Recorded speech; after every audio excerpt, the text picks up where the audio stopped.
ఈ రోజే డౌన్లోడ్ చేయండి. మీ ఫేవరెట్ షోస్ చూడండి. నువ్వేం ఉద్యోగం చేయాల్సిన పని లేదు. నీకేదైనా జరగరాంది జరిగితే మీ ఇంట్లో వాళ్ళకి మేము సమాధానం చెప్పలేము. అసలు ఏం మాట్లాడుతున్నారు అత్తయ్య? ఇవన్నీ చేస్తున్నది ఎవరో తెలుసుకోకుండా నేను ఎలా వదిలిపెడతాను?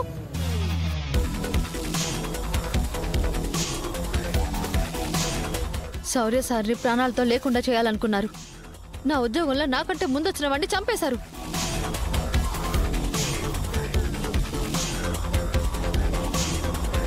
ఇప్పుడు నేను వాళ్ళ గురించి పూర్తిగా తెలియకుండా ఇక్కడే ఆపేస్తే నా తర్వాత వచ్చే వాళ్ళందరినీ చంపేస్తారు.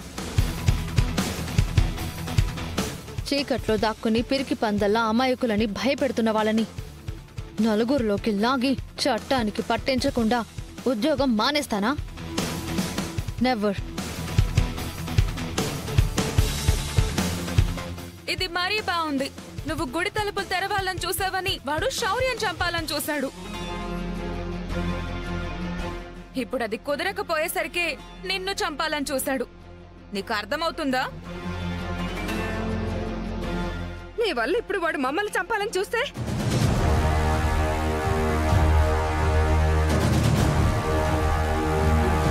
నేను రఘురామ్ గారి కూతుర్ని, నాలో ప్రవహించేది ఆయన రక్తమే అంటూ నువ్వు హీరోయిజానికి పోతే వాళ్ళు మమ్మల్ని చంపేస్తారు. నీకోసం మా బతుకులు పడంగా పెట్టమంటావా? చెప్పు, మమ్మల్ని ఎవరు కాపాడతారు? అత్తయ్య మీరు చెప్పండి. ఈ రామలక్ష్మి ఎట్టి పరిస్థితుల్లోనూ ఉద్యోగం చేయడానికి వీల్లేదు. ఏ అస్మిత, రామ ఇంత చెప్పినా నీకు అర్థం కావట్లేదా? అస్మిత చెప్పేది కరెక్టే. వాడెవడో ఎంత స్వార్థం లేకపోతే మనుషుల ప్రాణాలు తీయాలని ఎందుకు చూస్తాడు? రామలక్ష్మి, అలాంటి వాడితో నీకెందుకు? పోయేది నీ ప్రాణమా? మా ప్రాణాలు పోతాయి.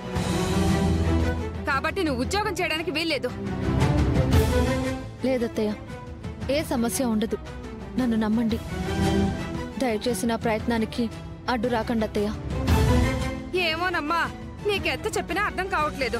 కుటుంబం కోసం జాబ్ చేసే వాళ్ళని చూసాం గానీ జాబ్ కోసం కుటుంబాన్ని రిస్క్ లో పెట్టేదాన్ని నిన్నే చూస్తున్నాను. మీరందరూ అనవసరంగా భయపడి వదిని ఎమోషనల్ గా బ్లాక్మెయిల్ చేయకండి. ఈ సమస్యకు శాశ్వత పరిష్కారం దొరకాలంటే రామలక్ష్మి ధైర్యంగా వేసిన అడుగు ముందుకే పడాలి తప్ప వెనక్కి రాకూడదు. అమ్మా, రామ తరపున నేను నీకు మాటిస్తున్నాను. మీ మీద ఈగ కూడా వాలకుండా చూసుకునే బాధ్యత నాది.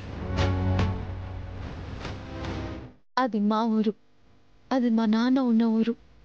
ఇంతవరకు మాకు తెలియకుండా ఇంత పెద్ద దుర్మార్గుడు ఉంటాడని కలలో కూడా ఊహించలేదు. వాడెవడో బయటికి లాగాల్సిందే. వాడి గురించి తెలుసుకోవాల్సిందే. వాడిని చట్టానికి అప్పగించాల్సిందే.